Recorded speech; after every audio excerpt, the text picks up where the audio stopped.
Hello, my friend, Pastor Kurt here, and as always, I've got a question for you. Here it is. Who are you making room for? Who are you making room for? What do I mean? When I was a kid, for a while, we had one car.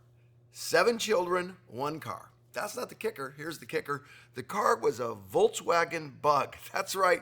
9 of us, when my mom and dad would take all 7 of us somewhere. Don't even ask me about seatbelt laws or airbags. There was no airbags. I rode with my 2 sisters in the way back. And whenever you're getting in that car, in that situation, you had to go, make room for me, to which your sibling would say, there is no room for you. And then when you squeezed in there, they're like, Mom, he's breathing on me. It was chaos. It was conflict because it was hard to make room for each other. This, my friend, is the whole context of the book of Romans. That's right. Making room for each other. What do I mean? Well, you got to understand a little bit about the history. There's an emperor, his name is Claudius, and it was AD 49, Emperor Claudius had an edict, and here was the edict. All Jews leave Rome. Kicked them out. Anti-Semitic, kicked them all out. And here's the thing, he didn't just kick out the Jewish Jews, he kicked out the Christian Jews. Why is that important? Because up until that moment, the Christian church in Rome was primarily Jewish. In other words, the Jewish Christians were making room for Gentile Christians. They're saying, you know what? You're different than us. You smell different. You look different. You eat different foods. But come on in. We're going to make room for you because of Jesus. Now, it's a good thing they did that, because when Claudius kicked all the Jews out, there wouldn't have been a church if they wouldn't have made room for the Greek Christians. Just a few short years later, 5 years later, Claudius dies. And guess what? The Jewish Christians and all the Jews start to return to Rome. And now the church has switched from being Jewish flavored to being Greek flavored.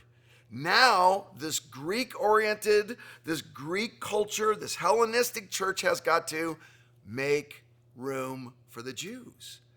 This is why the Apostle Paul talks so much in the book of Romans about Jews and Greeks and Greeks and Jews. He starts off in chapter 1, this famous verse, chapter 1, verse 15, and the famous verse 16, he says, I am obligated both to Greeks and non-Greeks, both to the wise and the foolish. That is why I am so eager to preach the gospel also to you who are in Rome. For I am not ashamed of the gospel, because it is the power of God that brings salvation to everyone who believes, first to the Jew, then to the Gentile. In other words, he's saying the primary thing is not if Jews get their preference, or if Gentiles get their preference, or Greeks get their preference.